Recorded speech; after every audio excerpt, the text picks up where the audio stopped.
Selamat datang teman-teman dari GPKDI maupun teman-teman pelayan anak, guru sekolah minggu, guru PAUD. Saya lihat ada Pak Ahmad Tabrani. Salam Pak.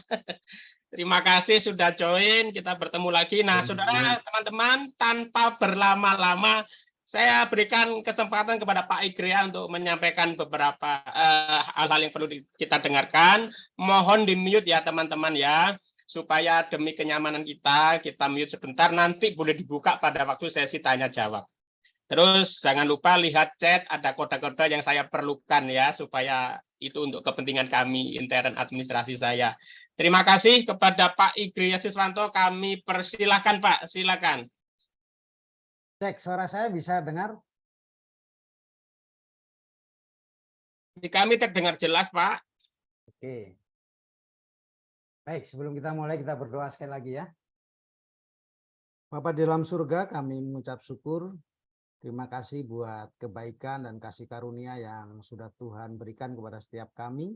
Terlebih lagi pada pagi hari ini, dalam kesempatan ini kami boleh bertemu walaupun hanya melalui jaringan Zoom, di mana kami mau diperlengkapi, belajar bersama-sama, di mana kami boleh kau percayakan untuk melayani di dunia anak-anak Tuhan.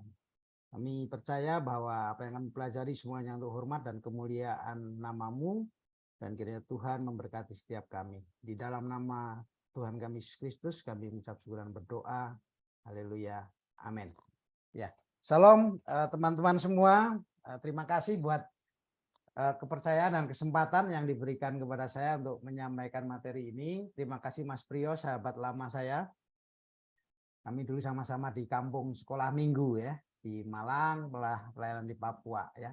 Juga ada beberapa teman yang ikut di Zoom ini. Juga selamat bergabung, dan yang baru juga baru kenal ya, salam kenal. Nah, hari ini saya akan menyampaikan dengan topik artificial intelligence dan pelayanan anak atau kecerdasan buatan. Nah, apa itu AI ya, sekarang lagi marak, lagi booming, dan juga ada banyak ketakutan, tetapi ada juga opportunity, kesempatan-kesempatan yang bisa diciptakan dengan teknologi yang baru ini. Nah, hari ini kita mau melihat opportunity atau kesempatan apa yang bisa kita manfaatkan dari AI ini di dalam khususnya dunia pelayanan anak. Ya.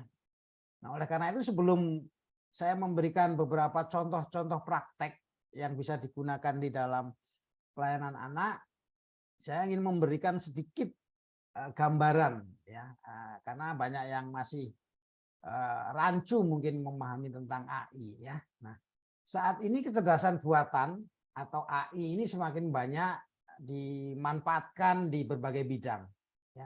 Tidak hanya dikategorikan pada teknologi, tapi juga banyak digunakan di sektor-sektor seperti pertanian, hiburan ya. Sehingga tidak sedikit orang yang menganggap AI ini sebagai machine learning hanya sesuatu yang futuristik gitu, imajinatif dan tidak nyata.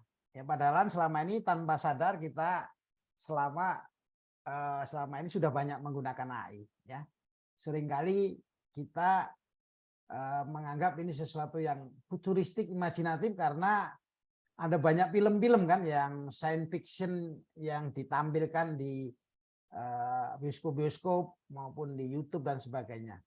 Saya mengutip beberapa film, misalnya kalau Anda yang pernah nonton film dengan judul Matrix. Nah, ini bercerita tentang science fiction yang berkaitan dengan AI tadi ya. Nah, kalau Anda yang pernah nonton film ini bercerita tentang kehidupan seorang pekerja bernama Thomas Anderson ya. Dia dikenal sebagai peretas komputer gitu ya, bernama Neo tokohnya. Awal hidupnya dia biasa-biasa saja, sampai kemudian dia bertemu tokoh Morpheus dan mengetahui kalau hidupnya ternyata tidak nyata, karena sebenarnya dia sedang hidup di dalam Matrix. Ya, nah Matrix itu adalah sistem kecerdasan buatan dalam skala global yang telah mengambil kesadaran manusia lalu menciptakan ilusi dunia bebas sambil menggunakan tubuh manusia sebagai baterai dan kemudian membuangnya ketika sudah selesai digunakan ya. Itu sekilas bagaimana AI yang diceritakan di dalam film The Matrix gitu ya. Nah, saya kasih 3 contoh saja ya. Yang tahun 2001 kalau Anda pernah nonton film AI, ini bercerita tentang seorang anak bernama David ya, AI pertama yang diprogram untuk mencintai kira-kira gitu ya. Ketika ia diadopsi oleh seorang karyawan Cybertronic, kemudian ia segera menyadari kalau dirinya tidak diterima oleh manusia atau mesin. Nah, untuk menemukan tempatnya, David memulai perjalanan berbahaya di mana dia bertemu dengan sejumlah robot yang unik lainnya. Nah, itu kisah film tentang AI ya. Dan yang berikutnya itu ada Ex Machina. Nah, ini bercerita tentang seorang programmer komputer ya, Caleb Smith yang memenangkan kompetisi, kemudian dia menghabiskan waktunya 1 minggu dengan CEO perusahaan di kawasan pegunungan. Ya, lalu saya pun terkejut ketika mengetahui bahwa ia telah dipilih sebagai komponen manusia dalam tes Turing itu. Kemudian ia harus menguji kemampuan kesadaran robot yaitu yang bernama Eva. Ya. Namun masalahnya mulai muncul saat Caleb menyadari kalau ia mulai tertarik dengan robot Eva, dan masih banyak film-film lain yang mengambil tema-tema seperti AI ini ya. Nah, mungkin saat ini apa yang ada di film-film ini memang belum 100% terjadi ya. Tetapi tidak menutup kemungkinan kelak bisa terjadi. Buktinya film-film sains yang di masa lalu menampilkan teknologi canggih ya, itu menjadi sebuah ramalan yang menjadi kenyataan. Padahal saat itu film dibuat teknologinya masih kuno dibanding saat ini ya. Nah, itu apa artinya? Imajinasi manusia memang mampu menembus batas massa ya. Kalau Anda pernah nonton film legendaris tentang Star Wars misalnya, di mana di sana diramalkan tentang Internet of Things ya. Jadi film bertema luar angkasa itu menampilkan teknologi di mana segala hal terhubung di semua tempat. Padahal film itu dibuat tahun berapa? 1977. Ya, jadi ini seperti ramalan konsep Internet of Things gitu ya, menghubungkan satu titik ke titik di dalam film Back to the Future itu ya. Gitu. Nah, oleh karena itu mari kita mengenal beberapa jenis AI ya, supaya Anda nanti bisa memahami kira-kira AI yang saya gunakan itu tipenya apa ya. Karena teman-teman, AI itu secara umum itu adalah sebuah algoritma yang bisa mengekstrak sebuah pola dari data ya. Jadi basically AI itu adalah sebetulnya sebuah statistik dan matematika. Lalu nanti ada tipe-tipe AI yang berbeda. Nah, mari kita kenal satu persatu. Yang pertama yaitu supervised learning. Ya, ini jenis AI. Nah, jenis AI ini, program ini dibuat seperti guru untuk mengajarkan ini benar, itu salah gitu ya. Dia mensupervisi gitu ya.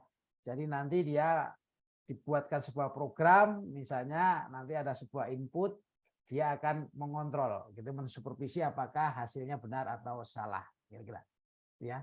Nah, yang kedua itu unsupervised learning. Ya. Nah, jenis AI ini yaitu mesin yang diberi data dan dia bisa mencari pola sendiri tanpa kita kasih tahu benar salahnya. Ya. Nah, contohnya apa? Contohnya misalnya seperti YouTube gitu ya, atau TikTok. Nah, mereka memiliki algoritma, dia bisa mengetahui pola yang kita sukai karena dia kemudian mengolah data yang misalnya kita sering buka-buka tentang film gitu ya. Film apa yang sering kita lihat, kita buka, maka melalui AI ini dia bisa mengolah data itu dan dia bisa mengetahui apa yang menjadi kesukaan kita, lalu dia akan merekomendasikan. Nah, itu salah satu kerja dari unsupervised learning ini, ya. Sehingga seringkali kita di-profiling oleh YouTube, oleh TikTok, oleh Facebook begitu ya. Itu menggunakan AI. Dan yang ketiga ini adalah jenisnya reinforcement learning. Ya.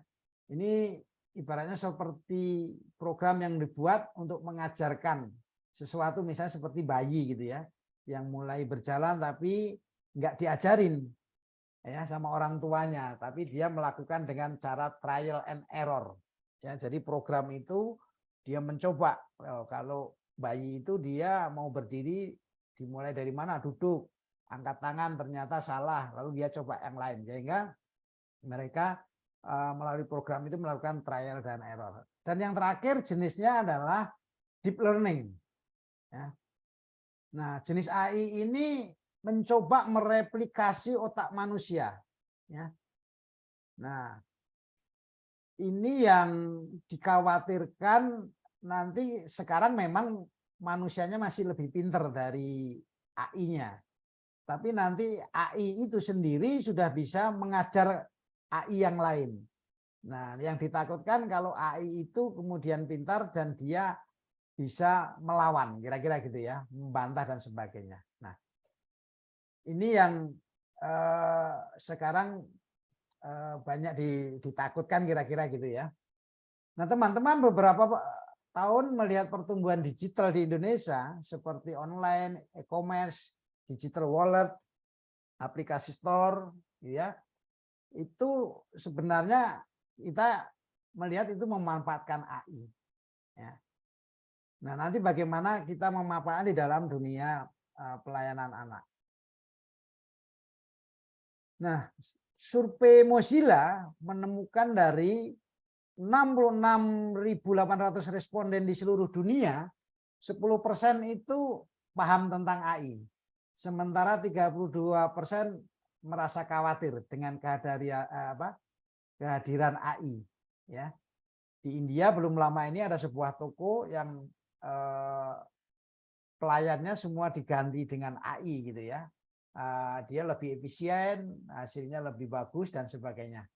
Nah, itu ancaman-ancaman tentu saja yang akan mengganggu kehidupan manusia. Nah, sebelum saya masuk praktek, contoh-contoh AI yang bisa kita pakai di dalam pelayanan anak, saya akan memberi lagi satu contoh-contoh penerapan AI yang kita sering temui di dalam kehidupan sehari-hari kita. Ya. Saya ambil 10 contoh, nanti Anda bisa cari yang lain kira-kira ya. Yang pertama, ya, AI yang tanpa sadar kita sering pakai itu adalah mulai saat kita bangun tidur, membuka ponsel, smartphone, ya. Hal pertama yang dilakukan adalah di pagi hari membuka ponsel, lalu kita membuka smartphone dengan ID, ya. Mungkin ada yang pakai password, ada yang pakai Face ID. Nah, ini kita sedang memanfaatkan AI tadi, ya, di dalam kehidupan kita. Ya, yang kedua, contohnya yaitu di dalam media sosial. Hal lain yang sering kita lakukan di ponsel, kita sering memeriksa update media sosial di Facebook, Instagram, Twitter, ya. Maka di sana AI bekerja mempersonalisasi pengguna dari medsos itu untuk memberikan suggestion, mengidentifikasi, melakukan filtering terhadap berita-berita bohong dan mencegah cyberbullying. Ya, itu salah satu bagaimana tanpa kita sadar media sosial yang kita gunakan setiap hari itu sudah memanfaatkan tadi kecanggihan dari AI. Ya. Lalu yang ketiga, contoh ketiga AI adalah email atau surat elektronik. Ya, ini biasa kita lakukan, bahkan setiap hari kita bisa mengirim pesan.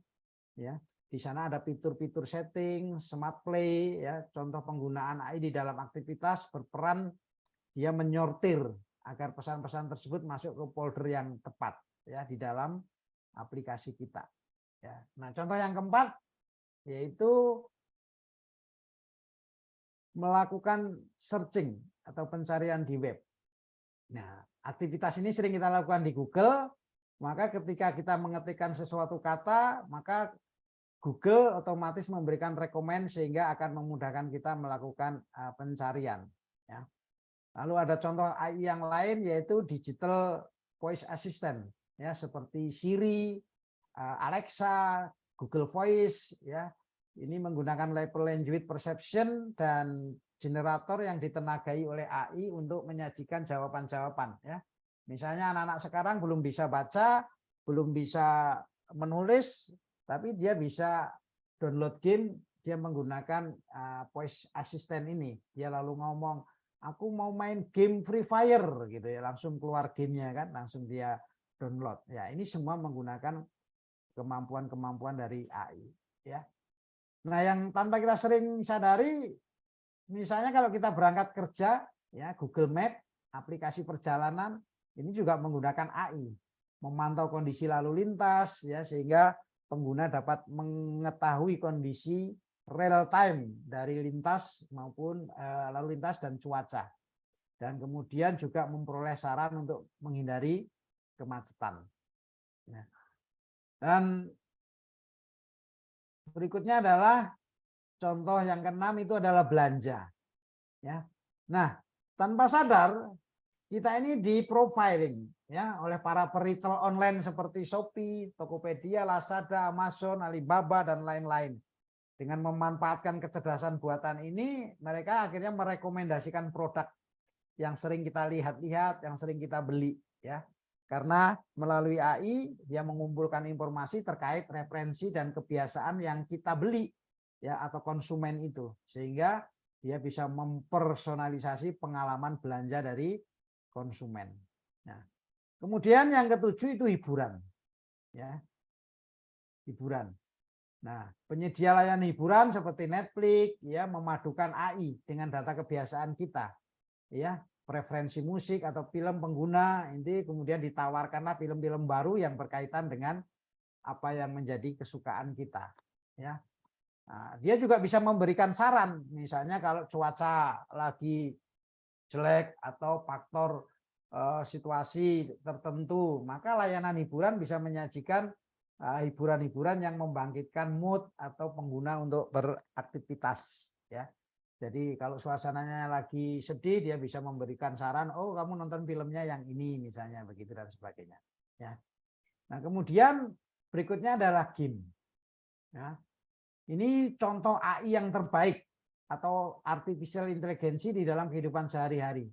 Pemanfaatan AI di sini sangat sempurna gitu ya, di mana non playable karakter atau PC dengan AI yang baik, maka NPC akan bereaksi secara dinamis terhadap tindakan yang dilakukan oleh pemain game atau player ini. Nah, dan yang terakhir adalah aktivitas banking. Ya. Dengan mobil banking ini Anda memanfaatkan AI untuk berbagai hal. Ya, salah satunya misalnya bank menggunakan untuk mencegah fraud atau penggunaan kartu kredit. Ya. Fraud ini adalah penyimpangan atau pembiaran yang sengaja untuk melakukan pengelabuan, menipu, memanipulasi bank, ya. Maka AI bekerja di sini untuk memantau dan seterusnya. Nah, oleh karena itu sekarang kita masuk di topik utama, itu tadi gambaran-gambaran tentang AI. Ya. AI dan pelayanan anak. Ya. Nah, teman-teman, firman Tuhan dari dulu sampai sekarang memang tidak berubah.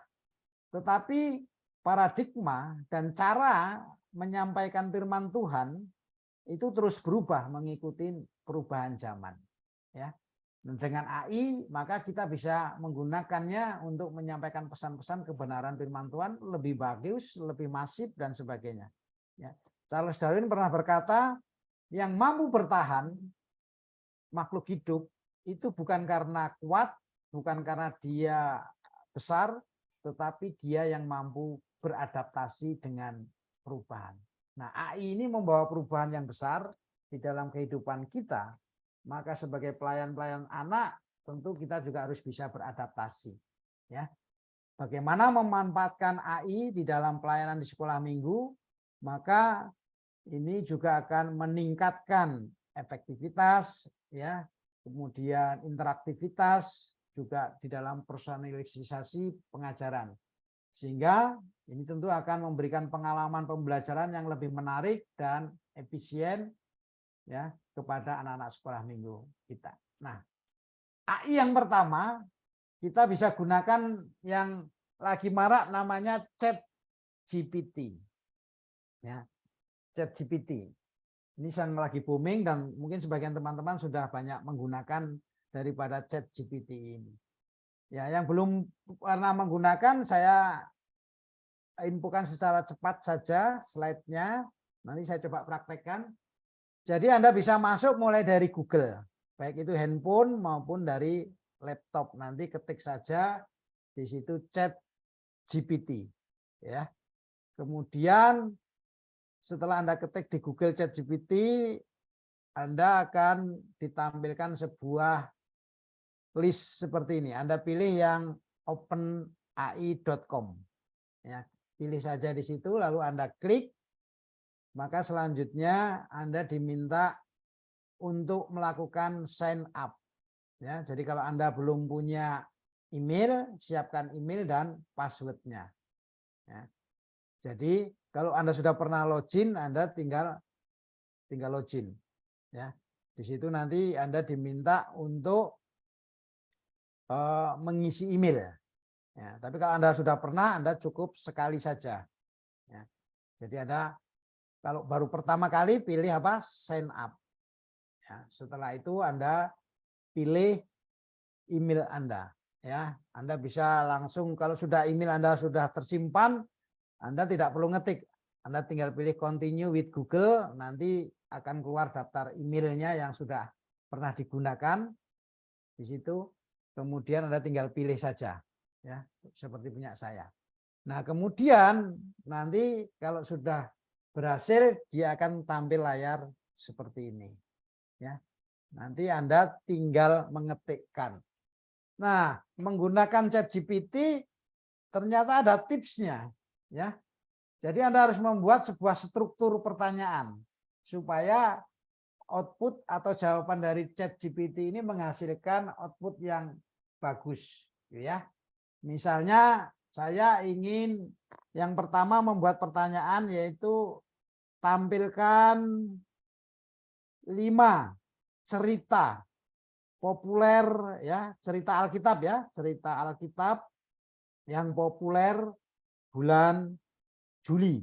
Ya, itu topik pertama. Ya, kita memberikan pertanyaan kepada ChatGPT ya. Lalu nanti di situ ada keluar cerita-cerita ya, nanti sebentar saya praktekkan. Misalnya keluar cerita sekolah minggu Musa menerima hukum Taurat gitu ya.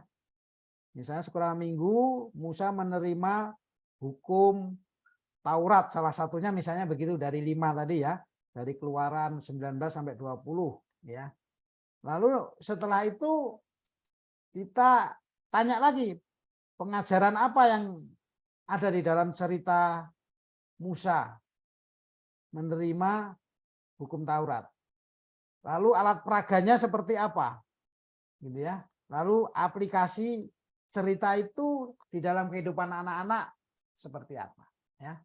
Oke, kalau gitu kita praktek. Ya.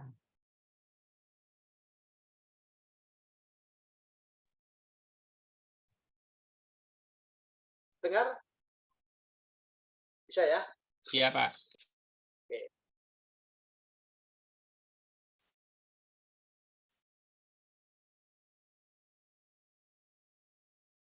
Jadi saya share screen dulu.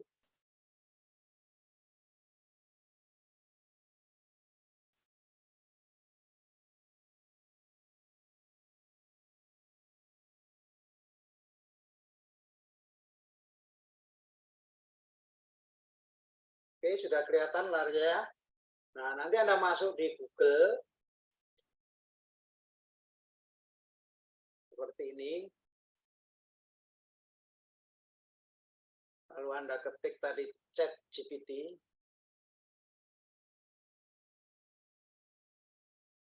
Lalu Anda pilih OpenAI.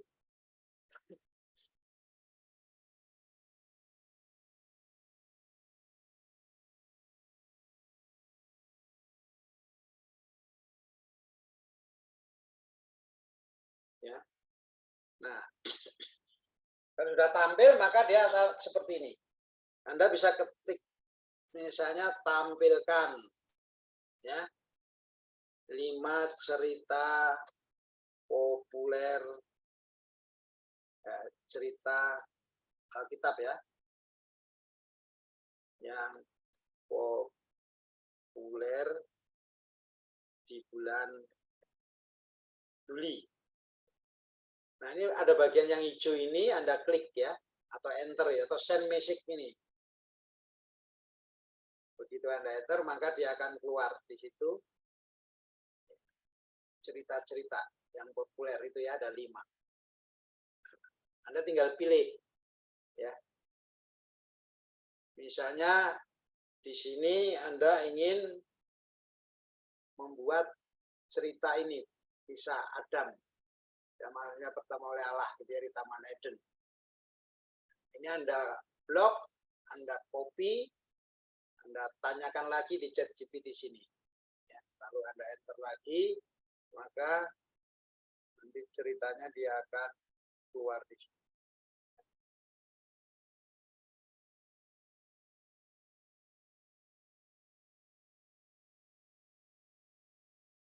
Atau Anda perdalam lagi di sini, ya,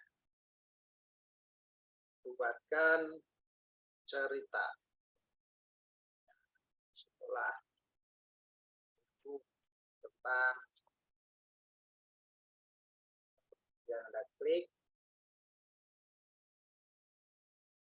Ya. Ini sudah narasinya sudah keluar ya. Jadi Anda bisa menggunakan sebagai cerita.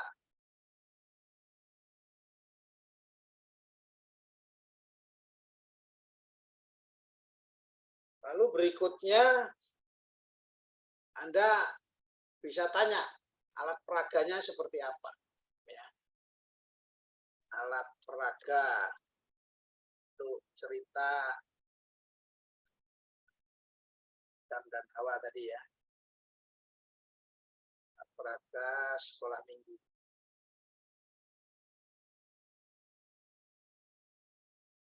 Kalau Anda klik, maka di situ dia ya ada planner board, ada cerita tangan, kotak ciptaan, magnet stiker, aktivitas mewarnai, pilihan-pilihan. Nah, Anda ingin tanya planner board itu seperti apa sih? Kita tinggal copy lagi di sini, Anda tanyakan di sini. Contoh alat peraga, contoh penggunaan misalnya.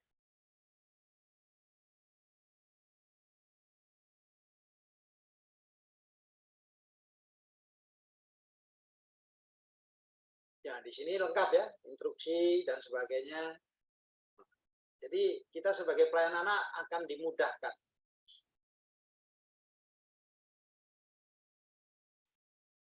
Lalu pengajarannya seperti apa sih?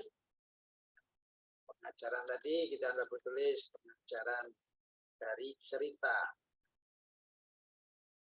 Adam dan Hawa untuk anak sekolah minggu.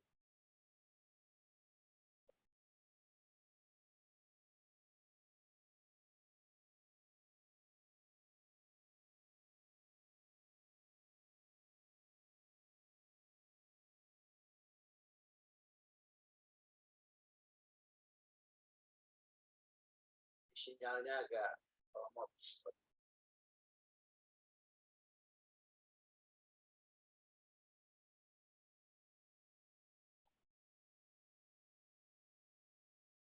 Sebentar ya.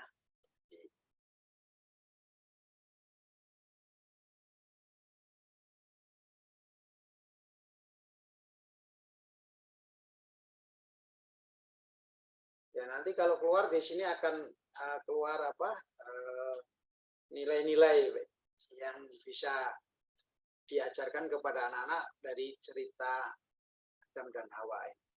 Lalu nanti aplikasinya. Nah kemudian dari ini kita bisa membuat slide-nya. Ya, slide-nya jadi Anda bisa, saya tutup chat GPT-nya. Ya. Nah, ini tadi sudah keluar ya, tentang ajaran tadi ya, tentang ketaatan, konsekuensi dosa, belajar dari kesalahan, ada keselamatan dan penebusan, ketergantungan pada Allah, pentingnya memahami godaan, pengampunan Allah ya. Jadi kita dari cerita Adam dan Hawa saja kita bisa membuat sebuah cerita yang lengkap ya. Ini juga kalau Anda ingin lagi penerapannya kan biasanya kalau kita bikin cerita firman Tuhan kepada anak-anak untuk melakukan feedback, kita melakukan pertanyaan dengan rumus 3H. H yang pertama itu adalah head, kepala, yang berkaitan dengan informasi. Ya. Informasi itu misalnya siapa yang jatuh dalam dosa, ya, apa yang dilanggar, misalnya gitu ya. Apa mereka tidak taat dan sebagainya. Lalu H yang kedua itu adalah berkaitan dengan hati. Ya, jadi pengalaman. Nah, pertanyaan itu ditanyakan kepada anak-anak, apakah anak-anak punya pengalaman yang sama, ya, melakukan dosa, tidak taat dan sebagainya. Lalu pertanyaan yang ketiga berkaitan dengan hand, itu adalah aplikasi. Kalau kita sudah jatuh dalam dosa, kita sudah tahu ceritanya, bagaimana di dalam aplikasi di kehidupan anak-anak. Ya, kita harus minta ampun, ya, bertobat dan sebagainya. Jadi rumusnya itu 3H. Ya. Jadi yang terakhir pertanyaannya adalah tadi Anda harus membuat konklusi atau kesimpulan jalan aplikasi dari cerita Adam dan Hawa untuk kehidupan ya anak. Jadi nanti Anda bisa menolong mereka akan bagaimana supaya taat, memberanikan diri, ya, kemudian belajar memaafkan, menghargai berkah, dan sebagainya ya, kira-kira itu. Nah, setelah Anda punya data ini, Anda bisa melengkapi dengan AI yang lain, yaitu membuat slide secara otomatis. Ya. Biasanya selama ini Anda kalau buat slide kan menggunakan PowerPoint ya, jadi satu-satu begitu disusun. Tetapi sekarang ada aplikasi yang otomatis yang bisa digunakan untuk membuat slide. Saya akan share screen-nya dulu.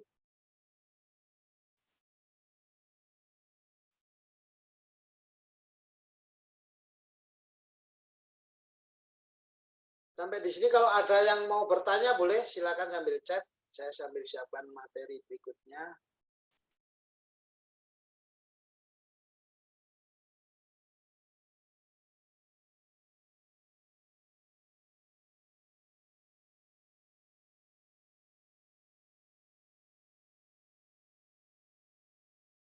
Sudah kelihatan di layar?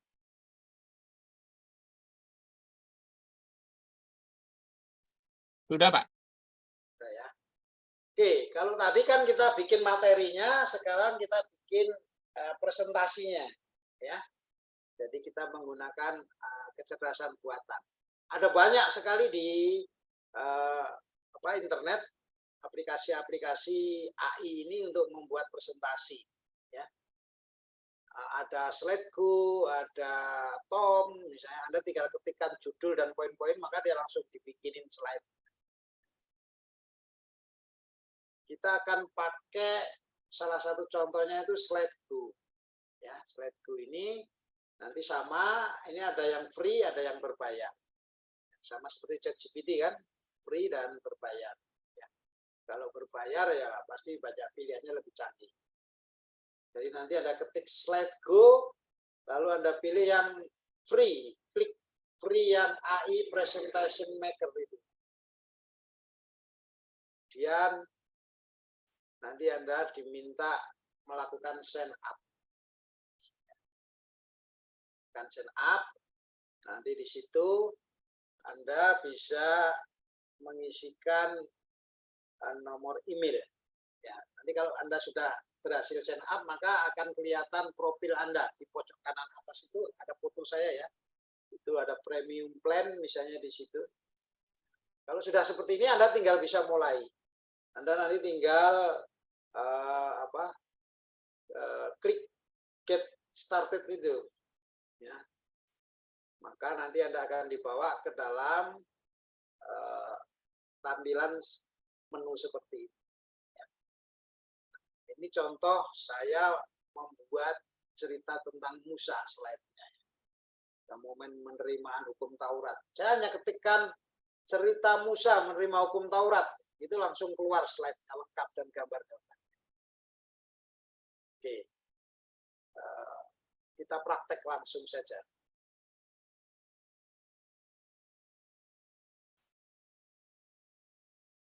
Mereka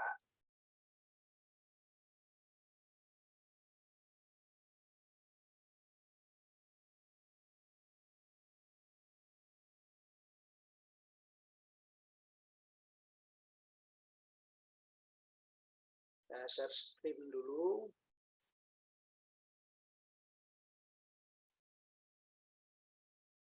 Sama kembali ke Google.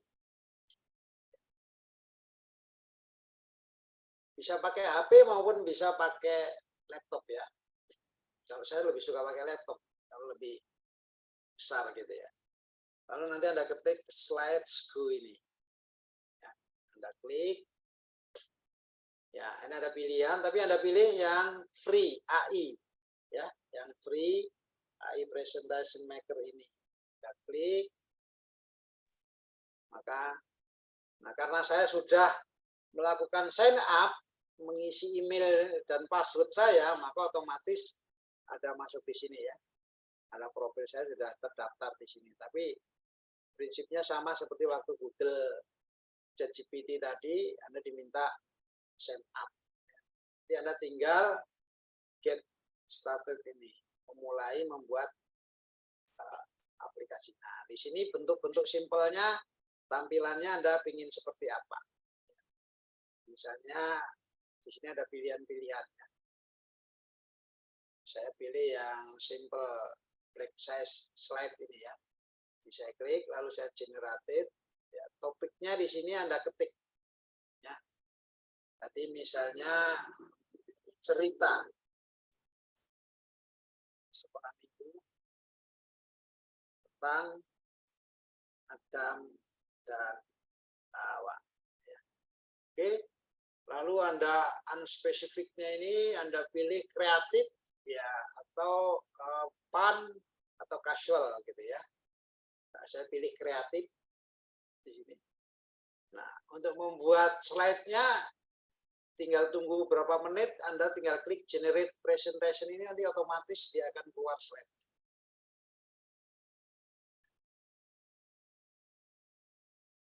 Ya.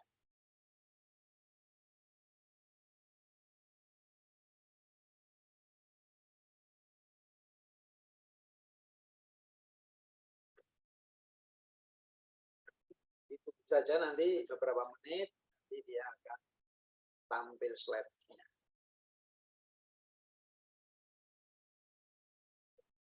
Sudah ada gambar-gambarnya, sudah ada ceritanya. Oke. Oke. Adam dan Hawa, kisah legendaris dari sekolah minggu kita. Nanti ini bisa kita edit-edit ya. Di slide-slide-nya disesuaikan gambarnya.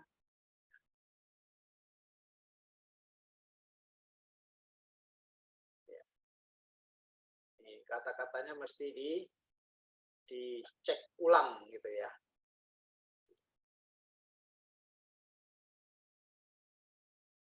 Nanti tinggal di download.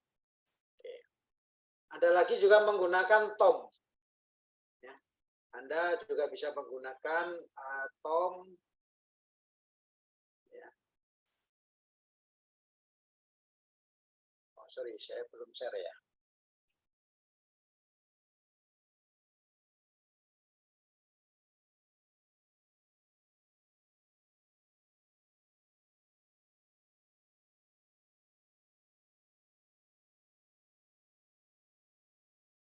masuk di Google. Ada banyak ya pilihannya. Tadi saya biasanya pakai dua ini. Slidego dengan Tom. Ini Tom Presentation ini ya. Begitu Anda klik, ya. With AI ini ya. Begitu Anda klik, maka nanti Anda diminta sama seperti melakukan set up dulu ya.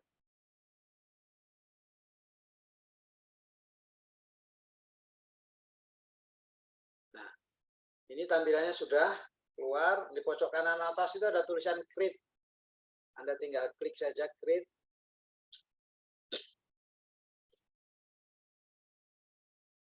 Maka dia akan masuk ke menu berikutnya, diminta Anda memasukkan topiknya di sini. Misalnya tadi saya masukkan cerita kitab dan awal. Saya tinggal enter.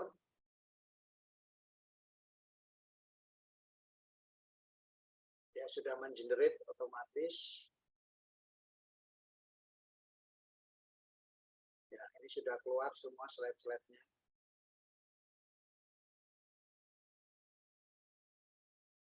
Sini ada gambar-gambar juga, dia sudah bikin.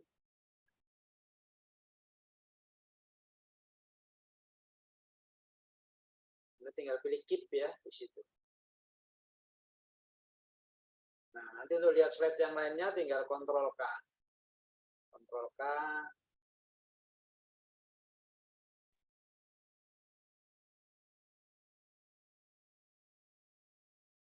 Seperti itu. Nanti tinggal di download. Oke. Jadi kita sudah dua topik, yaitu pertama tadi ChatGPT, lalu membuat slide share. Lalu kita masuk topik yang ketiga, landing page. Sampai di sini ada pertanyaan dulu, Mas Priyo, mungkin ada yang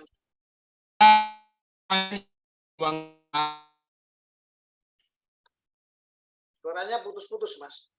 Nggak dengar. Ya, halo, apakah jelas? Jelas sekarang suara saya, teman-teman? Jelas, jelas. Baik, Pak Ahmad, terima kasih. Ini ada pertanyaan. Ya, terima kasih. Ada pertanyaan seperti ini, Pak. Salam, Pak. Izin bertanya dari Ibu atau Kak Sylvia. Ketika saya mau login ke ChatGPT, ditanya nomor WA, apakah aman, Pak? Gitu, Pak Igria, pertanyaan. Jadi waktu login, kok nanya nomor WA gitu. Jadi ini mengantisipasi mungkin penipuan dan segala macamnya. Mari Pak, silakan. Ya, selama ini saya sih aman. Tapi kalau Anda nggak yakin pakai WA kan, Anda jangan pilih yes, no aja. Nanti Anda diarahkan ke email. Biasanya gitu. Itu kan hanya untuk verifikasi mengaktifkan ChatGPT kita. Jadi bisa melalui kode verifikasi yang dikirim ke WA atau ke email. Jadi tinggal pilihannya mau lewat WA atau lewat email. Ya. Kalau saya lebih suka cepat lewat WA aja lah. Gitu ya. Tapi kalau kira-kira jangan-jangan nanti disadap WA saya, Anda jangan pilih WA. Nanti Anda diminta buka email, biasanya gitu. Email yang Anda daftarkan tadi, Anda buka, maka di situ ada link untuk mengaktifkan ChatGPT-nya atau kode verifikasi biasanya. Itu Mas Priyo. Ya, terima kasih. Demikian Ibu atau Kak Sylvia, apakah sudah menjawab dan pertanyaan teman-teman yang mungkin mirip? Apakah ada pertanyaan lain atau kita lanjutkan dulu satu topik begitu? Silakan kalau ada yang mau bertanya. Baik, kalau belum kita lanjut dulu Pak Igria satu. Ini. Dari Ibu Yanti. Pak, mau tanya. Oh, itu ada yang menjawab. Apakah untuk slide yang sudah disajikan itu sudah tersusun atau bagaimana? Demikian Pak Igria. Oh, yang tampil tadi? Ya, sudah urut atau enggak gitu mungkin maksudnya. Iya, ya urut. Jadi misalnya tadi yang slide go, cerita tentang Adam dan Hawa topiknya gitu. Semakin banyak kita memberikan pertanyaan kayak ChatGPT, dia semakin ini membuat slide-nya, gambar-gambarnya gitu. Otomatis. Dia otomatis ya. Nah, kita kan kalau mau bikin slide kan kadang-kadang nyusun slide-nya misalnya bisa 10 slide gitu. Nah, dengan adanya AI ini kita ketik judul sama topik-topiknya itu langsung keluar slide-nya Mas Priyo. Nah, tapi ya mungkin nggak 100% sempurna. Kita jangan yakin 100% lah, paling nggak kalau saya sih itu masih saya edit cek lagi lah, kira-kira sudah menolong 80% lah kira-kira mudah kan. Paling nggak gambarnya Mas, gambarnya nggak cari-cari lagi kira-kira gitu. Ya, ini ada pertanyaan lagi, Pak. Kalau redaksi di slide bisa diganti-ganti ya, gitu. Bisa diedit, semua bisa. Gambarnya juga bisa. Siap. Baik, teman-teman masih ada? Atau kita lanjut dulu? Nanti ada ruang pertanyaan lagi. Oke, itu ada saya kirim sebuah link, silakan dibuka. Itu contoh bagaimana membuat landing page. Ini banyak banget kegunaannya ya. Misalnya satu lagi saya kasih linknya. Nanti Pak Igria ada pertanyaan, Pak. oke. Saya baca, Pak, apakah saat daftar login ChatGPT ada batas usia user? Saya coba login pakai email putri saya dan suruh isi birthday saya, tulis tahun 2012, login ditolak. Oh iya, pertama kita kan diminta mengisi tanggal lahir ya. Nah, minimal harus Sama. Ya. Silakan, Pak. Kalau di bawah umur kayaknya nggak bisa, Mas. Karena untuk pertama sign up biasanya minta email dan tanggal lahir. Gitu.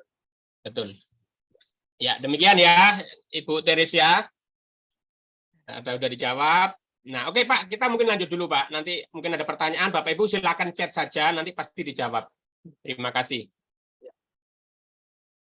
Itu di link di chat saya kirim sebuah link ya. Bisa diklik, dibuka, itu salah satu tampilannya gitu ya. Nah, saya coba share dulu.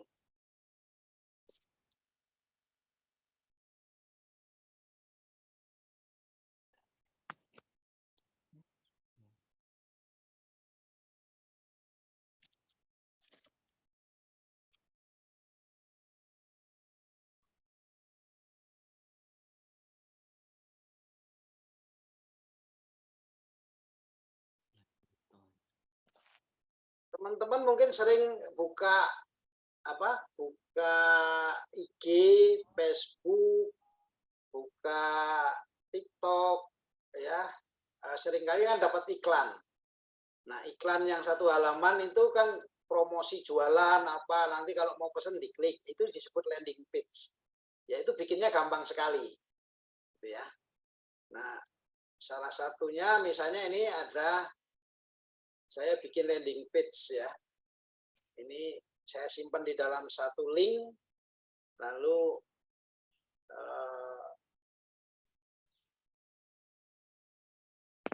saya buka di sini misalnya ya.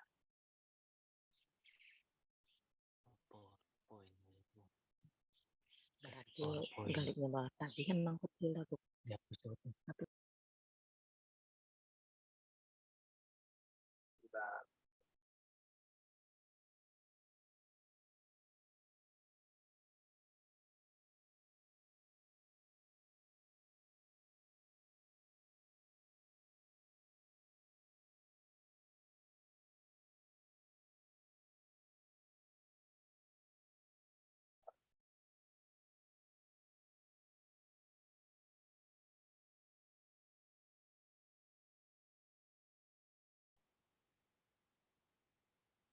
Apakah linknya bisa dibuka?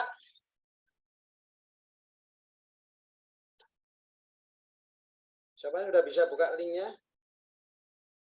Bentar.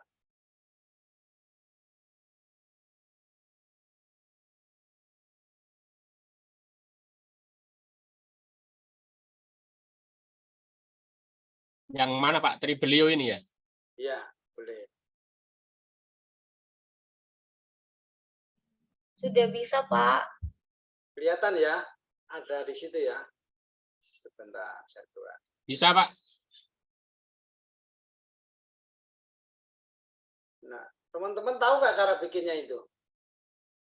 Itu yang selama ini kita sering lihat tampilannya seperti ini kan? Nih. Ini yang sering jadi iklan-iklan di mana? Di IG kita, di Facebook kita, di TikTok kan gitu. Misalnya seperti ini. Nah, ya. Nah, ini namanya landing page. Jadi nanti kalau orang mau beli tinggal klik di sini, dia akan diarahkan masuk ke form pembelian gitu ya, kira-kira gitu ya.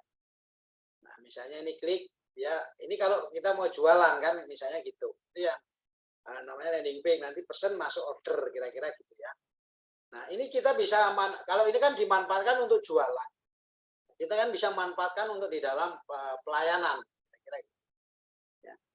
Nah, kalau misalnya mau bikin seminar ya, saya klik di sini misalnya linknya, dia akan masuk di sini. Nah, seminar kan. Nah, dia mau daftar ya, dia tinggal klik di sini masuk ke WA. Bisa masuk ke Google Form, bisa masuk ke mau diarahkan kemana? Ke sheet juga boleh, kira-kira gitu. Ya.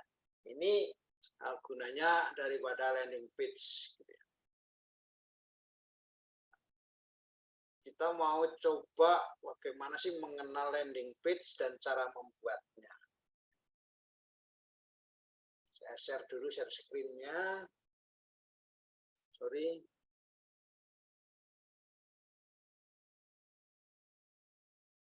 Apakah sudah tampil di layar? Belum?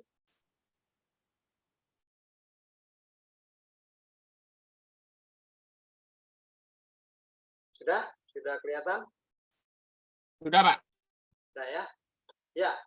Ya, ini bagian terakhir kita mengenal landing page untuk pelayanan gitu ya. Kalau tadi kan untuk jualan informasi, nah ini bisa kita gunakan di dalam pelayanan kita ya. Apa sih landing page itu? Landing page itu adalah sebetulnya halaman website, satu halaman dirancang untuk menarik gitu ya, untuk menarik pengunjung, mendorong orang melihat itu melakukan tertentu. Kalau jualan ya dia kan didorong supaya dia beli kan gitu. Nah, sehingga dia akhirnya nanti ngisi formulir, mendaftar, newsletter, ya, melakukan pembelian atau mengunduh e-book, ya, ya tergantung yang diinginkan dari pemilik dari apa yang bikin landing page, ya. Nah, ciri-cirinya itu biasanya landing page itu adalah fokus tunggal, tujuan utama ya, tidak ada gangguan yang lain. Jadi webnya itu hanya satu informasi, gitu ya. Dan tampilannya menarik. Lalu yang terakhir terjadi CTA, call to action, ya. Nah, call to action-nya itu apa? Apakah dia mendaftar, apakah dia membeli, apakah dia bergabung dan sebagainya. Kalau kampus kita bisa promosikan gitu. Begitu dia daftar, dia klik, dia akan ngisi formulir-formulir gitu ya. Kalau sekolah minggu misalnya kita ingin pendataan, ya kita bisa bikin call action-nya, dia mengisi data. Ya, kalau kita bikin sebuah tampilan video apa sebagainya, mereka bisa untuk like, ya, subscribe dan sebagainya melalui call action terakhirnya itu. Ya, kira-kira gitu. Nah, tadi yang saya kasih contoh itu setelah kita susun landing page-nya, maka disimpan menjadi sebuah link. Nah, link inilah nanti yang bisa kita share melalui Google Ads atau Facebook Ads atau TikTok, IG Ads, ya. Nah, saya share di Facebook Ads itu dengan bayar 300.000 itu dia bisa masuk ke 2 juta HP. Nah, itu bisa ditarget. Misalnya saya ingin landing page saya masuk ke 2 juta HP khusus mereka yang guru sekolah minggu. Nah, yang bukan guru sekolah minggu nggak akan terima landing page saya. Kira-kira gitu kan, ini menjadi lebih efektif di dalam kita mensasar sebuah target gitu ya. Atau kita mau bikin seminar free seperti ini tadi, tetapi kita bikin seminar free, tetapi kita ingin mengumpulkan college data, mengumpulkan data WA sebanyak-banyaknya. Nah, begitu dia daftar kan dia memasukkan nomor WA. Nah, begitu kita dapat nomor WA, berikutnya kita bisa blast, kita kasih informasi dengan informasi pelayanan yang lain. Kira-kira gitu. Nah, bagaimana cara membuatnya? Ya kita langsung saja praktek. Ya. Oke. Kita praktek.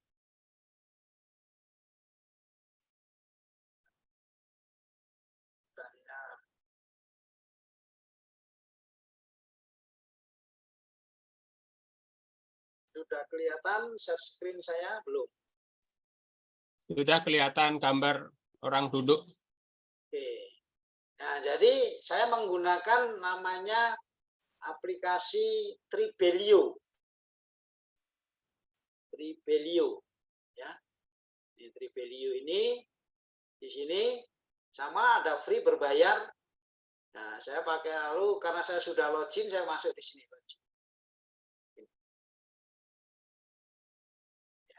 Lalu di sini ada akun saya, ya, My Activity di sini. Pak, gambarnya diam ya ini? Oh, sorry. Belum saya share ya? Iya. Oh, saya ulang kalau gitu ya. Saya Iya Pak, kelihatan diem gambarnya. Saya lupa share screen saya. Nah, Ya, ini, mohon sabar. saya ulang ya dari awal ya. Nah. Oke, dari Google, sudah kelihatan ya? Ya, sudah Pak. Tribelio ini. Ya. Nah, sebenarnya banyak aplikasi sih yang lainnya, ada banyak juga gitu ya. Ada Cap AI juga bisa. Tapi saya masuk ke Tribelio ini ya. Nanti kita diminta untuk masuk daftar apa itu? Email ya. Ada yang free, ada yang berbayar ya. Nah, ini punya saya, ini ada 2 gitu ya. Nah, saya sudah bikin misalnya di sini ada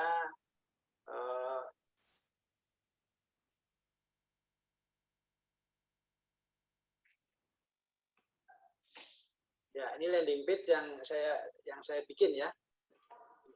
Landing page yang sudah saya bikin. Saya seperti ini. Nah, ini contohnya landing page.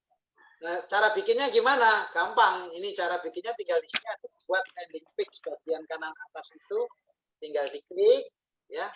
Kasih judulnya di sini. Misalnya judulnya apa? Tentang seminar ya, pelayanan seminar guru sekolah minggu misalnya. Sekolah minggu GPKDI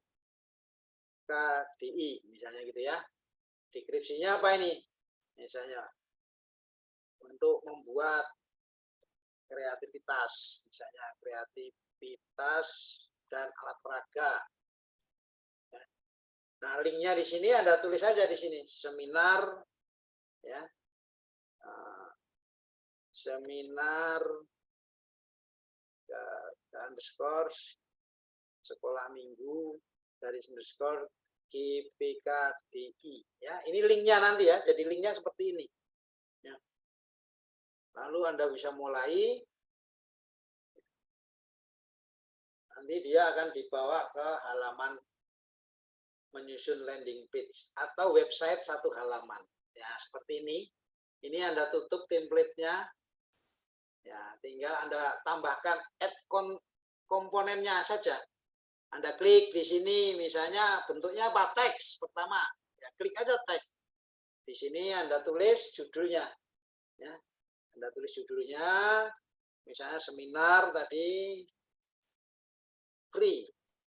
Ya, untuk guru sekolah di ini kayak web biasa ya. Nanti membuat website satu halaman tadi yang saya contohkan ya. Nah, ini sudah judulnya seperti ini gitu ya. Lalu Anda tutup lagi di sini, lalu Anda tambah add komponen apa? Ini bisa video, bisa gambar ya. Misalnya saya kasih gambar media ya. Medianya itu bisa video, bisa gambar, foto ya. Nah, saya tinggal cari gambarnya, saya klik di sini, saya download. Ini download misalnya saya cari gambar ini.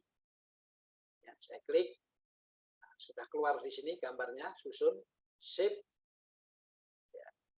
Lalu misalnya di bawahnya itu sebagai nanti kalau daftar misalnya gitu ya, add komponen misalnya gini. Ya berarti ini button. Button itu artinya diklik dia akan menghubung kemana? Ke formulir Google Form atau terhubung dengan WA misalnya ya. Nah, Anda tinggal pilih button ini. Klik di sini. Nah, linknya di sini Anda ketik apa? Di sini daftar. Ya, atau saya mau daftar gitu ya. Saya mau daftar. Nanti kalau peserta klik itu maka dia akan diarahkan kemana? Ya URL atau linknya ini Anda bisa pilih masuk kemana, atau diarahkan ke channel YouTube Anda, atau diarahkan ke WhatsApp, ke Instagram, atau kemana saja, atau ke Google Form, ya. Atau ini saya arahkan ke WhatsApp. Ya. Nah di sini lalu Anda masukkan nomor WhatsApp grup misalnya ya, 0813 misalnya ini nomor saya, itu. Nanti begitu ini saya publish ya, maka ini jadi sebuah landing page satu halaman. Nah, sudah jadi. Oke. Anda lihat di situ. Ini saya tutup. Nah, link inilah yang Anda bisa bagikan. Ya. Link ini yang saya bagikan melalui WA atau melalui chat ya, seperti ini ya, atau saya iklankan nanti masuk ke 2 juta nomor HP dan sebagainya ya. Oke, nanti begitu link ini Anda buka dia akan keluar, silakan dites benar nggak keluar hasilnya, kira-kira seperti itu. Dengan menggunakan apa landing page ini, maka kita bisa melakukan banyak hal gitu ya di dalam pelayanan anak, yaitu bisa membuat proposal, bisa mencari dana, jualan, ya, bisa kampanye, ya, nah, yaitu melalui digital marketing atau landing page. Teman-teman yang punya produk ingin dijual, gampang kan, bikin landing page, iklankan melalui TikTok, Google Ads, dapat dana banyak, bisa pelayanan, kira-kira gitu ya. Nah, sampai di sini ada pertanyaan, nanti kebanyakan malah bingung. Izin Pak. Ya, silakan. Salam Pak. Ya. Saya Hengki Pak. Mau nanya tadi berbayar dan tidak berbayar ketika kita daftar di awal landing page kan tadi ada yang free Pak. Ya. Betul. Nah yang berbayar berapa itu Pak? Besarannya Pak? Saya pakai yang sebulan 99.000. Oh, itu yang paling murah ya Pak? Ya. Oke. Dia semakin besar tergantung kapasitas. Kalau kita banyak upload video kan dia makan banyak baitnya Pak. Jadi bayar mestinya pakai yang 200.000 kayaknya. 150 ya kalau nggak salah. Kira-kira gitu. Oke. Ya, makasih Pak. Tapi kalau ini kan baru kita catat-catat hasil produk kita, belum, nanti mungkin ada lanjutannya untuk pelatihan. Iya, Bapak bisa bikin e-book, lalu bisa dijual dapat duit, kira-kira gitu Pak, ya kan? Nah, siap. Gitu. Bisa diiklankan melalui grup, bisa link itu bisa ditaruh di Facebook Ads juga, ya. Nanti waktu kita belajar bagaimana membuat Facebook dan IG Ads, kira-kira gitu. Nah, kan sekarang lagi marak, kalau kita buka IG, buka TikTok kan iklan melulu yang keluar Pak, ya itu iya. Landing page itu Pak. Orang tua banyak yang ngeluh itu Pak. Ya. Sekelas ibu kita, ini iklan melulu di Facebook katanya orang, ya itulah iklan. Ya, landing page Pak, lagi booming itu Pak, landing page. Iya. Oke. Makasih Pak. Kita bisa gunakan itu tidak hanya untuk jualan, bisa untuk pelayanan, bisa untuk share masuk ke berapa juta orang sekaligus, info-info ya. Nah, kalau kita punya sekolah kan kita bisa promosikan dalam itu bisa mencakup radius, misalnya kita ingin share landing page kita hanya di Jakarta Barat, bisa. Jadi kita bisa pilih petanya khusus masuk di lingkup Jakarta Barat, kira-kira begitu. Siap Pak. Ya, jadi itulah kecanggihan teknologi bisa dimanfaatkan untuk support pelayanan kita. Ya, Pak Igria ada pertanyaan di ruang chat, Pak. Ya, Mohon Pak Igria. dibuatkan manual Ya. untuk downloadnya yang disampaikan pada hari ini, gitu ya. Oke, itu nanti saya share aja slide saya itu semua udah di situ kan.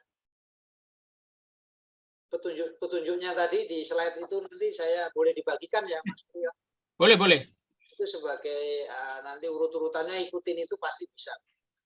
Saya sudah bikin urutannya tadi di slide itu.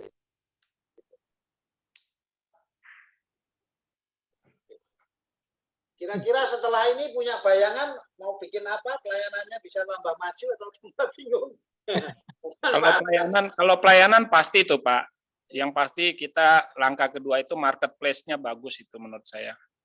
Ya. Ya.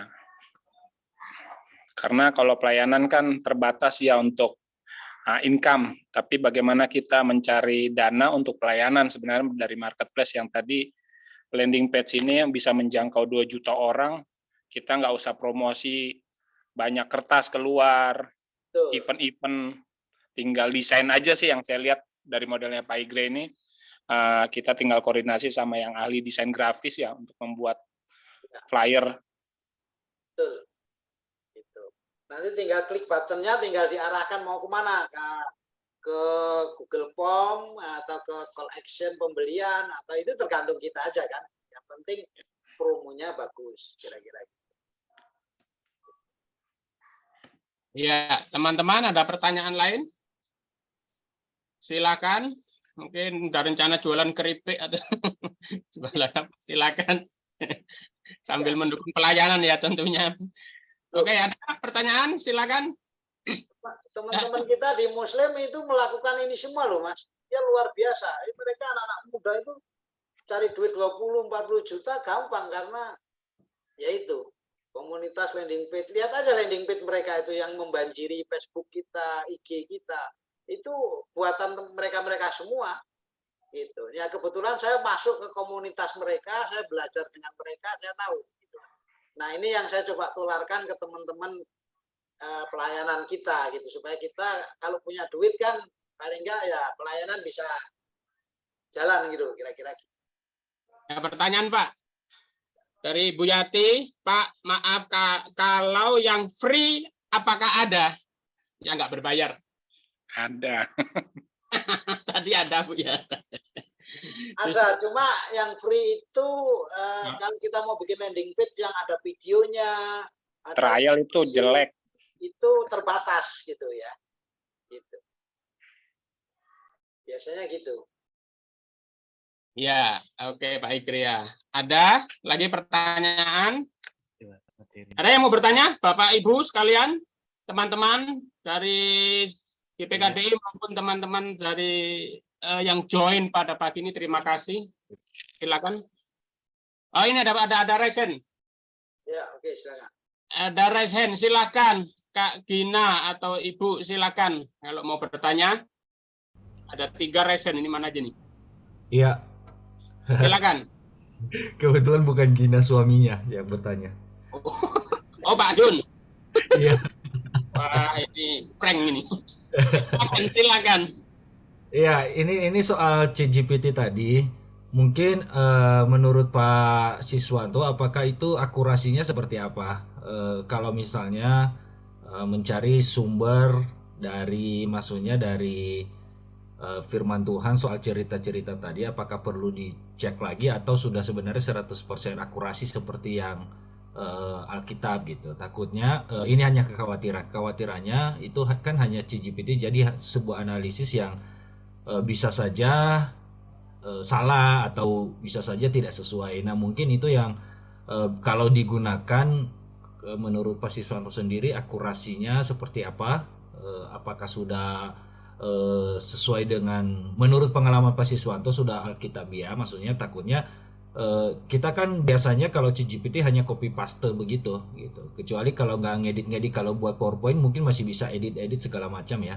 Tetapi ya kalau ChatGPT kan dia hanya menampilkan sesuatu yang sudah matang gitu. Kita tinggal nikmati saja gitu. Iya Pak, itu aja Pak. Ya, pengalaman saya sih kalau saya menganggap ChatGPT itu menolong 70-80% ya.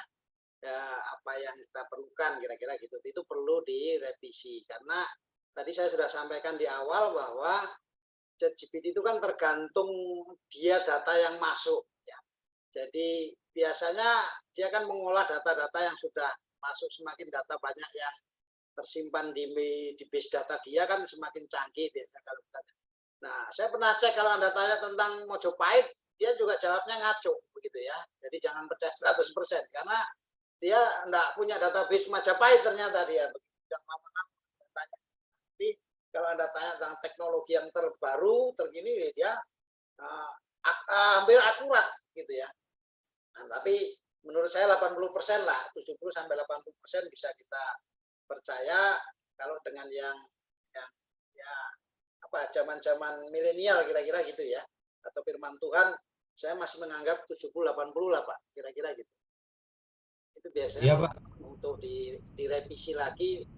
Kadang-kadang kita kan ngeblank membuat kerangka terus buat apa, nah itu sangat terutama untuk kerangkanya ya, itu memudahkan. Ya, satu lagi mungkin Pak, itu apakah ChatGPT yang di Google yang Bapak tampilkan tadi sama dengan yang ada di Microsoft Edge dengan yang Office 365 juga? Waduh, saya belum coba itu. Saya cuma pakai Google biasa sih. Oh, oke. Belum cek, nanti coba saya cek ya. Ya, baik Pak, makasih. Karena ada banyak pilihan kan soalnya Google apa ChatGPT itu ya. Microsoft Edge juga ada sih, langsung juga sama dengan Office juga. Kalau Office kan langsung ke, istilahnya kita ngetik langsung di layar kita aja, jadi nggak pakai masuk ke Ya. ke Google lagi, gitu. Betul. Ya, nanti saya coba. Saya Ya. belum coba itu. Oke, makasih Pak. Baik, Pak, ada pertanyaan lagi dari Kak Sylvia. Pak, kalau materi sekolah minggu sumber firman Tuhannya secara teologis apakah sesuai Alkitabiah atau ada doktrin dari aliran tertentu? Mari Pak Ikria. Wah, ini sudah juga ini jawabnya ini. Nah, saya biasanya itu kalau untuk materi-materi saya enggak ngambil lengkap cerita gitu ya. Saya lebih suka kepada kerangka sebenarnya.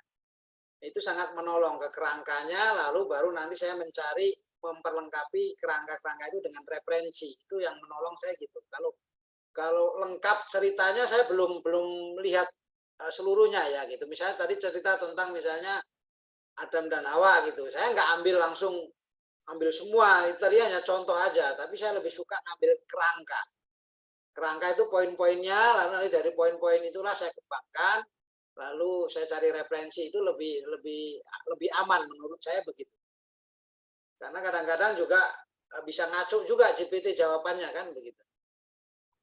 Enggak 100% bisa dipercaya juga. Jadi hanya sebagai acuan lah, mempermudah kalau menurut saya kira-kira. Jadi jangan lalu menggampangkan semua ambil dari situ. Tapi kalau saya sih biasanya kalau bikin sesuatu, misalnya khotbah, cerita, atau materi seminar, saya ambil kerangkanya dulu. Ya, kerangkanya dapat, baru nanti poin-poin itu coba saya perdalam, dapat kira-kira sama nggak dengan referensi atau dengan compare yang lain. Kira-kira gitu untuk menjaga keakuratannya lah, kira-kira. Baik. Ya. Pak, saya mau tanya, Pak. Oke, Pak Jo, silakan. Ya. Jadi tadi kan dibawakan oleh Pak Siswanto mengenai cara buat GPT, kerangka-kerangkanya. Nah, ini kan masih dalam basis itu hal baiknya. Ya. Tapi hal buruknya dari AI Bapak belum menyinggung, karena menurut saya begini, Pak. Ini kan kemajuan teknologi ini cepat sekali. Mungkin di jemaat kita mau ada anak muda yang sudah bermain ini lebih tinggi, mereka punya pengetahuan dari. Saya kira ini bukan cuma khusus untuk guru sekolah minggu saja, tapi pendeta, gembala juga. Saya sangat harapkan sih di GPKDI ini harusnya agak banyak yang ikut. Karena kita sebagai gembala tidak boleh juga tertinggal dengan apa yang sedang terjadi sekarang ini. Kalau enggak, contohnya ditanya kita dari jemaat tanya hal yang ini, kita enggak bisa jawab karena kita enggak mengerti gitu. Nah, yang saya mau tanyakan Pak Siswanto, dari sisi buruknya sekarang ini kan saya cuma lihat-lihat dari IG. Oh, ternyata ada sisi buruknya ini. Nah, mengcover hal-hal begitu yang katanya, baru katanya sih Pak, saya juga enggak tahu kan, katanya gambar perempuan itu walaupun dia pakai baju itu bisa masuk di aplikasi itu. Nah, ini kan tantangan bagi kita juga. Orang nggak suka sama kita aja, orang bisa publish. Tapi lucunya, katanya juga program itu hanya khusus perempuan saja yang bisa di set begitu. Nah, ini kan menurut saya ini tantangan bagi kita. Nah, apa yang harus kita lakukan sebagai pemimpin gereja menghadapi kemajuan teknologi yang begitu cepat? Dan mungkin satu saat ada rekan kita atau jemaat kita, dia kena begitu. Orang iseng-iseng masukin dia punya gambar itu. Nah itu Pak Siswanto. Terima kasih. Tuhan berkati. Kami punya tim ini suka diskusi juga, memang suka bercanda. Kayaknya kita lebih aman di kampung, di desa ya nggak ngerti teknologi gitu ya. Lebih aman. Semakin tahu banyak, kita semakin banyak kekhawatiran.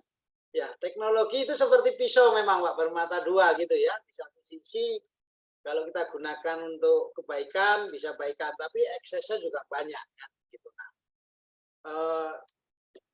ya tentu saja pasti ada sisi negatifnya Pak ChatGPT, tetapi tadi kembali ke individunya ya.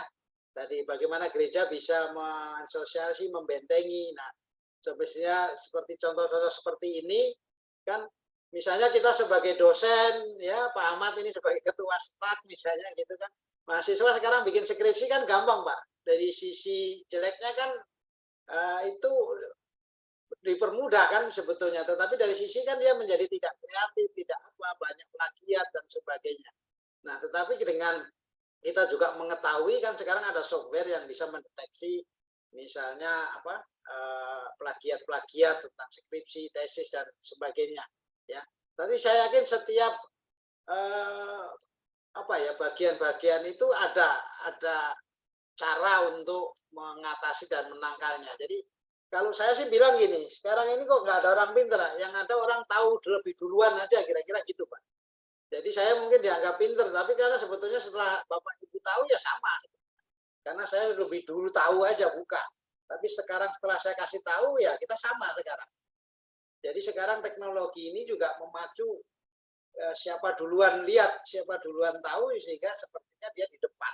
Kira-kira begitu Pak. Makanya ya kita sebagai pelayan kita juga harus kreatif gitu. Kreatif mengikuti perkembangan zaman, banyak bergaul, banyak komunitas. Kira-kira itu Pak caranya Pak, supaya kita bisa sharing, mendapatkan insight dari satu sisi yang berbeda, kira-kira gitu. Ya. Kita juga tidak boleh menutup mata dengan adanya teknologi yang di luar sana. Anak-anak kita sudah bermain dengan metaverse, bisa berjumpa di dunia online, mereka bisa berjabat tangan, bisa merasakan sentuhan secara online dan sebagainya. Mungkin nanti ada selingkuh di maya sana. Kita nggak ngerti dunia itu. Nah, maka kita seperti masih melayani ini, karena sekarang kan pelayanan ini medannya ganda Pak. O to O itu, onset to online, online to onset. Jadi kalau dulu kan kita hanya onset, sekarang medan pelayanan kita ini juga ada medan online. Jadi tugasnya semakin berat. Nah, maka kita juga harus belajar terus dengan perkembangan. Kira-kira itu Pak, menurut saya. Baik, Bapak Ibu, waktu sudah melewati. Nanti jika Tuhan berkenan ya kita lanjutkan di waktu yang akan datang. Sekali lagi terima kasih Pak Igrea dan Bapak Ibu, teman-teman pelayan anak, gembala sidang, guru-guru PAUD, guru TK. Saya mau tutup dengan beberapa catatan kecil saja, bahwa kita tetap harus kembali ke 1 Tesalonika 5 ayat 21. Ujilah segala sesuatu dan terimalah yang baik. Jadi apa yang kita dengar ini bukan pengganti Alkitab ya, bukan pengganti persiapan-persiapan kita. Ini hanya mengefektifkan. Saudara tetap harus menfilter sesuai dengan wawasan teologi yang saudara dapat, ya. Apalagi kalau hal-hal bersinggungan dengan pelayanan. Kalau saudara mau dagang, nah itu mungkin agak lebih mudah, tinggal cari aja. Tapi sekali lagi, ini bukan pengganti Alkitab, dan yang saya tahu dari GPT ini informasi yang terekam sampai tahun 2021. Setelah itu dia agak kesulitan menjawab. Dan yang terlalu lama kayak tadi Majapahit, dia nggak bisa menjawab. Jawabannya kacau. Jadi ini hanya ya pandai-pandai kita lah melihat sisi baiknya, lalu menolong kita, tapi bukan mengganti persiapan hati kita ya. Jangan ambil mentah-mentah, nanti anak-anakmu keracunan informasi. Ya, jadi tolong diperhatikan, ini hanya mengefektifkan bahwa ada cara-cara yang lebih efektif, lebih berkembang dan up to date.